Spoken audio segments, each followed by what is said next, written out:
새해가 되면 사람들은 여러 말로 인사를 합니다마는 복 많이 받으세요 이런 인사를 제일 많이 주고 받는 듯 합니다. 그런데 문제는 여전한 질문이지만 과연 복이 뭐냐는 거예요.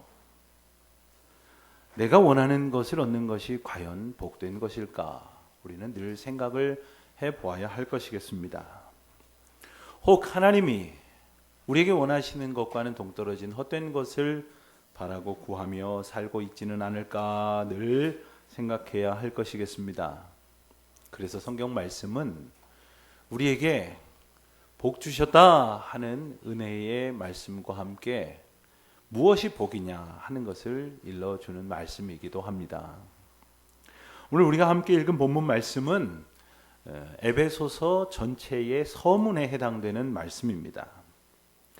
바울이 쓴 여러 권의 편지가 있습니다만 바울은 아주 일정한 틀을 가지고 그 편지를 써가곤 했습니다. 먼저 오늘 에베소서를 기준으로 하면 1절, 2절이 인사의 말씀이라고 할 수 있겠고 또 대개 그렇게 인사를 이렇게 한 후에는 서문을 통해서 그 편지들의 전체의 내용을 이렇게 조망합니다. 근데 오늘 서문의 시작은 찬송하리로다 하는 말씀으로 시작합니다. 성도가 하나님을 찬양하게 된다면 그것은 그에게 베푸신 일을 높이고 감사하는 것이 될 것입니다. 그러므로 찬양하는 사람은 어떤 사람이냐?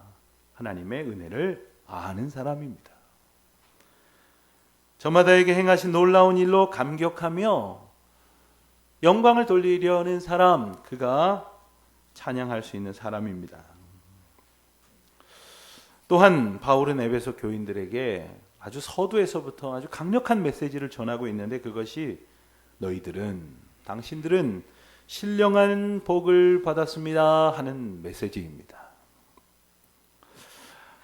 우리는 내가 과연 하나님의 은혜를 받은 사람인가 하는 그러한 의문을 종종 가질 때가 있어요. 믿음이 연약해졌을 때 혹은 하나님께서 주신 믿음의 은혜의 눈이 가리워질 만큼 세상이 힘겹고 어려울 때에 우리는 종종 그런 질문을 던집니다. 그러나 기억하십시오. 신령한 복을, 충만한 은혜를 우리에게 넘치도록 이미 주셨다고 하는 사실. 그럼에도 불구하고 만일 성도가 감사와 찬송을 올려드리지 못한다면 또 은혜 안에 만족한 자로 살지 못한다면 그건 하나님이 주시는 복과 내가 가지고 있는 소원이 좀 동떨어져 있기 때문이 아닐까요? 그래서 우리가 신앙생활 잘하고 있는지를 스스로 점검할 수 있는 아주 중요한 요소가 여기에 있습니다. 내가 구하는 복이 무엇인가? 정말 하나님께서 우리에게 주신 은혜대로 우리 영혼이 잘 되고 또 우리 영혼이 잘 되게 하신 것처럼 그와 같은 은혜로 이 세상에서 만나는 모든 일들이 잘 되고 형통하기를 구하는 것인가? 아니면 저 세상에 있는 사람들하고 조금도 다를 것 없는 것들로 배부르려고 하고 있는 것인가? 우리는 무엇을 구하는가? 이 질문을 올 한 해 우리의 남은 평생토록 붙드는 저와 여러분이 되시기를 바랍니다. 나는 과연 하나님의 은혜 안에 거하는가? 오늘 이 말씀을 보면서 주님 주시는 복과 은혜에 관한 세 가지 중요한 메시지를 함께 붙들 수 있기를 바랍니다. 첫 번째로는 하나님은 우리에게 모든 복을 주시는 분이시다 하는 사실을 기억하는 겁니다. 3절 말씀을 보면 아버지께서 그리스도 안에서 하늘에 속한 모든 신령한 복을 주셨다고 했습니다. 여기서 모든이라는 말은 복이라는 게 본래 10가지가 있는데 그 10가지를 다 주셨다 이런 뜻이 아닙니다. 더 이상 구할 필요가 없는, 부족함 없는 충만한 은혜의 복을 주셨다 하는 의미입니다. 우리가 잘 아는 시편 23편 1절을 기억하실 겁니다. 여호와는 나의 목자시니 내게 부족함이 없으리로다. 주님이 우리의 목자가 되시니 내가 더 바랄 것이 없다는 고백, 이와 같은 만족과 감사, 이것이 바로 신령한 복을 받았다고 고백하는 사람의 찬송입니다. 오늘 말씀을 보면 유독 반복되는 구절이 있습니다. 바로 그리스도 안에서라는 표현인데요. 이거 참 바울이 좋아하는 표현입니다. 그래서 바울 서신에 보면 그와 같은 표현이 참 여러 곳에서 등장을 하는데 이 에베소서만 하더라도 길지 않은 서신에서 모두 36번이나 나옵니다. 본문에도 구절마다 등장을 합니다. 우리가 어떤 복을 받았을까를 생각할 때 이 말씀을 기억하십시오. 그리스도 안에 있는 것, 이것이 복이다 하는 바울의 고백을 깊이 생각해 보시기를 바랍니다.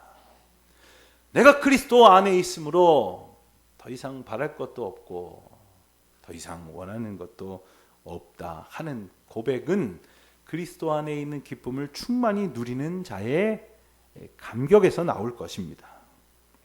하나님이 주신 은혜 안에 가장 큰 것은 바로 우리가 그리스도 안에 있는 것입니다. 그 안에 사는 것입니다. 진리이신 예수 그리스도 안에 살아가노라면 때때로 인생길이 좀 울퉁불퉁해도 또 힘겹고 좀 고생스러워도 하고자 하는 일이 좀 더뎌도 감사하고 기뻐하며 찬송하는 가운데 걸어갈 수 있게 될 것입니다. 우리가 그리스도 안에 있다라는 말씀의 또 다른 의미는 우리가 이미 구원의 은혜를 받은 자로 살고 있다는 뜻입니다. 구원의 은혜 안에 이미 이끌어 주셨고 그 안에서 그리스도와 이미 연합한 삶을 살아가고 있는 존재다 하는 거죠. 이것을 잊어버리고 살아가는 사람들이 참 많습니다. 기억하십시오. 여러분은 이미 구원을 얻은 존재이고 그리스도 안에 거하는 복된 인생임을 잊지 않는 우리 모두가 되시기를 바랍니다. 우리가 3절을 읽었을 때에 우리말에는 좀 축약되어 있지만 원어로 보면 복이라고 하는 표현이 3번이나 반복되며 강조가 됩니다. 우리말에도 표현된 이 신령한 복이라는 말을 다른 말로 하면 하늘에 속한 모든 영적인 복이라 이렇게 해석할 수가 있습니다. 주님께서 바로 그것을 주신다는 거죠. 하나님께서는 우리에게 복 주시기를 원하십니다. 민수기 6장 24절에 보면 대제사장의 축복문이라는 이름을 붙일 수 있는 기도문이 나옵니다. 그래서 하나님께서 대제사장들을 통해서 백성들에게 이렇게 기도하게 하셨습니다. 그 내용이 뭐냐 하면 여호와는 내게 복을 주시고 너를 지키시기를 원하신다 이거예요. 그러니까 사람들은 하나님이 우리에게 원하시는 게 뭔지 잘 몰라요. 그래서 하나님 왜 나 이렇게 힘들게 하십니까? 언제까지 기다려야 합니까? 이런 불평을 할 때가 많습니다만 우리 하나님께서는 우리에게 복 주시고 우리를 지켜주시기를 원하신다는 말씀이에요. 주님이 우리에게 그저 한번 쓰고 나면 망가져버리고 없어져버리고 안개처럼 사라질 그런 것들을 주신다는 것도 아닙니다. 하늘에 속한 온갖 귀한 그런 영적인 복들로 날마다 주실 것입니다. 그렇기 때문에 우리가 세상을 살아갈 때 혹 시험을 당해서 혹은 유혹 앞에서 공격을 받을지라도 결코 넘어지거나 휩쓸리지 않도록 거룩하고 흠 없게 하시려고 복 주셨다고 성경은 우리에게 말씀하시지 않습니까? 이 뜻은 주님이 주시는 복과 은혜가 아니고서는 인생이란 도저히 거룩하거나 흠이 없게 살 수 있는 존재가 못 된다는 거예요. 두 번째로 기억해야 할 오늘 말씀의 메시지는 바로 우리가 죄사함을 받은 것도 그리스도 안에서 은혜를 따라 얻었다는 사실이에요. 여러분 우리가 죄사함을 받기 위해서 사실 무슨 노력을 했습니까? 그리스도 안에 거하기 위해서 뭐 시험 치셨습니까? 아니면은 뭐 숙제를 이만큼 준비하셔서 내셨습니까? 어떠한 삶으로 하나님 앞에 나름의 기준을 정하고 공헌하셔서 된 일입니까? 하나님의 자녀가 된 일은 은혜가 아니고서는 설명할 수 없는 거죠. 거저 주시는 바 전적인 하나님의 은혜 안에 우리가 살고 있다고 하는 것. 하나님께서는 우리를 자녀 삼으시면서 우리에게 어떤 것도 요구하지 않으셨습니다. 대신 그리스도의 피 흘림이 있으셨을 뿐입니다. 왜 그러셨습니까? 부모님이 어린 아이들에게 이제 때마다 옷을 갈아입히고 또 깨끗이 씻기고 또 배고프지 않도록 먹이고 또 덥지 않도록 춥지 않도록 그렇게 정성을 다해서 돌봅니다. 왜 그럽니까? 사랑하기 때문이 아닙니까? 하나님이 우리에게 사랑으로 복 주신 동기는 바로 사랑입니다. 왜냐하면 하나님이 사랑이시기 때문이죠. 그러므로 우리가 하나님의 은혜를 받은 것은 어떤 우리의 공로나 노력 때문이 아니라 또 우리가 앞으로 어떻게 잘해서 하나님 앞에 좀 잘해 드릴 것을 기대하시기 위해서 우리에게 복 주신 것이 아니라 우리를 그저 이 모습 이대로 사랑해 주셨기 때문 아닙니까? 7절 말씀을 보면 이것에 관한 아주 중요한 세 가지 표현이 나옵니다. 이것이 사실 어떻게 보면 아주 신학적인 용어 같고 어려운 말씀인 것 같지만 그 말씀을 살펴보면 전혀 그렇지는 않습니다. 그 세 가지는 바로 속량, 구속이라고 바꿔 말해도 되겠죠. 구원이라고도 할 수 있게. 그리고 죄사함, 그리고 그의 피, 즉 그리스도의 피를 말합니다. 사실 어려운 말이 아님에도 불구하고 우리가 사실 이 말들을 좀 어렵게 느낄 때가 또 있습니다.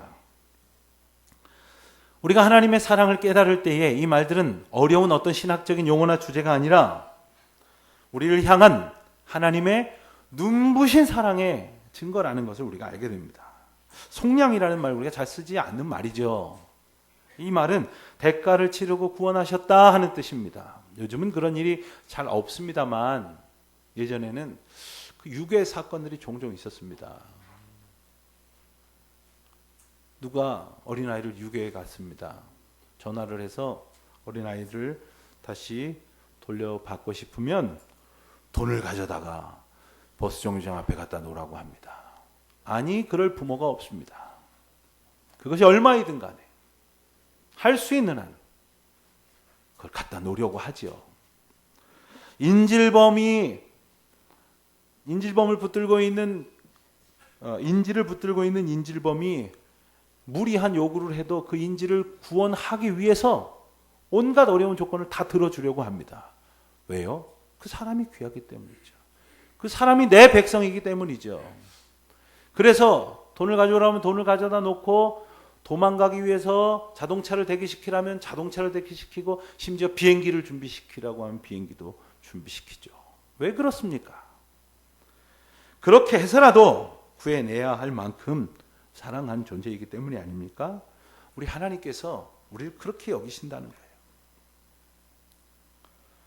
그리고 우리를 구원하시기 위해 지불하신 것 바로 당신의 아들 예수 그리스도, 그 생명 아닙니까? 그러므로 우리가 구원 곧 죄 사함을 받은 것은 바로 그리스도의 피로 인하며 이 모든 일은 그의 은혜의 풍성함을 따라 된 일이다 하니 더 이상 무슨 은혜를 더 바라겠습니까? 세 번째 메시지로 생각해 볼 수 있는 것은 우리를 향한 하나님의 그 계획과 그 구원을 보증하시기 위해서 우리에게 성령을 보내주셨다는 사실이에요. 여러분, 우리가 종종 이 세상을 살아가면서 어떤 계약을 할 때가 있습니다. 집을 얻거나 혹은 자동차를 살 때나 어떤 물건을 맡겨놓고 수리를 부탁할 때에도 종종 이렇게 계약금을 냅니다. 보증금이라고도 하죠. 한 10% 정도 보통 냅니다마는 그 계약을 이후에 누군가가 억울해뜨리면 그것은 억울해뜨린 사람이 손해가 되고 상대방이 그 돈을 고스란히 받게 될 것입니다. 그러니까 이 계약금 때문에 계약을 지켜갈 수도 있을 것이고 또 계약금 때문에 계약을 지킬 것이라고 생각하게 될 것입니다. 그런데 이 계약을 더욱 엄중하게 지키려고 하는 의지를 보이려면 어떻게 하면 되겠습니까? 계약금을 높이면 될 것입니다. 근데 어떤 사람이 와서 계약금 10%만 내주시면 좋겠습니다 했더니 뭐 그럴 거 있습니까? 그냥 나중에 와서 계산하기 좋게 그냥 다 내고 가겠습니다. 그리고 아예 계약금만이 아니라 100% 돈을 미리 선금으로 다 지불하고 간다면 누구도 그 계약을 깰 것이라고 그를 의심하지 않을 것입니다. 성령을 우리에게 보증으로 보내셨다고 하는 말씀은 주님이 우리를 사랑하시고 다시 오실 예수 그리스도를 통해서 우리를 구원하실 뿐만 아니라 그 심판의 때까지 우리를 지키시겠다고 하시는 약속을 주님께서 더욱 엄중하게 하시려는 거예요. 그 사랑을 어리석은 백성들은 믿질 않았어요. 감사하질 않았어요. 심지어 주님을 안다고 말하면서 성경 좀 읽었다고 말하면서도 어릴 적에 교회 좀 다녔다고 말하면서도 그 약속을 믿지 않았어요. 감사함으로 받지를 않았어요. 범죄했습니다. 오히려 패역했습니다. 주님을 배반했습니다. 하지만 주님은 그런 사람들마저도 사랑하시기 때문에 그런 사람들마저도 구원하시려고 예수 그리스도를 보내신 것 아닙니까? 하나님과 동등됨을 취하실 만한 예수 그리스도를 보내셨다고 하는 것은 100% 모든 것을 다 내어놓고라도 당신이 사랑하시는 저와 여러분을 인생들을 구원하시겠다는 의지를 보이신 것 아닙니까? 그럼에도 불구하고 믿지 아니하는 사람은 무엇입니까? 십자가 예수 그리스도를 들으면서도 찬송하지 않는 사람은 무엇입니까? 그들을 통하여 하나님께서는 다시 오실 예수 그리스도에 대한 약속과 다시 오실 예수를 기다리며 살아가야 할 연약한 인생들에게 보증으로 성령을 보내주셨다는 사실이에요. 주님 보증금 조금 내시고 이거 확실히 지킬 테니까 믿어줘 하신 게 아니라 하나님이 성령님이 되어 우리 가운데 오신 거예요. 100% 순전한 주님의 은혜와 사랑을 우리에게 보여주셨다는 것 아닙니까? 사랑하는 성도 여러분, 때때로 여전히 연약하고 어리석어서 주님의 은혜를 의심하고 또 불안해하고 또 염려하고 또 자기 생각이 더 중하다 여겨서 주님이 원하시는 길과는 반대로 가기를 서슴지 않고 행하는 자들이 있다면 오늘 그 은혜를 보증으로 주시기 위해서 성령님을 우리에게 보내주신 하나님의 계획과 일하심에 아멘으로 순종하는 저와 여러분이 되시기를 바랍니다. 그리고 나아가 그 일을 행하시기 위해서 주님은 우리를 부르셨다는 사실을 기억하는 우리 모두가 되시기를 바랍니다.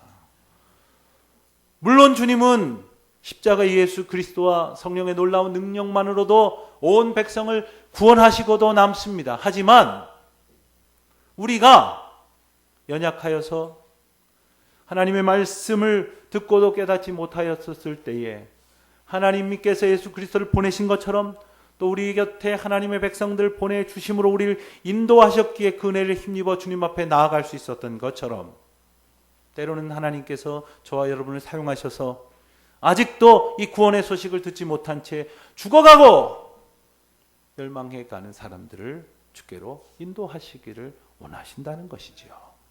그것이 우리 주님의 기쁨이라는 것입니다. 그렇게 사는 것이 주님의 기뻐하심을 따라 사는 것이라는 거예요.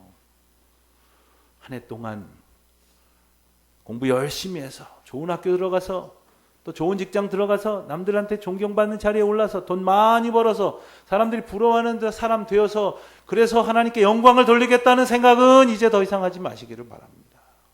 그의 기뻐하심이 무엇인지를 우리가 말씀을 통해서 온전히 깨닫는다면 성령으로 보증하시는 주님의 약속만을 기뻐함으로 찬송하며 주께 영광 돌리며 믿음으로 나아가는 주의 기뻐하심을 따라 살아가는 우리 모두가 되시기를 주님의 이름으로 축원드립니다.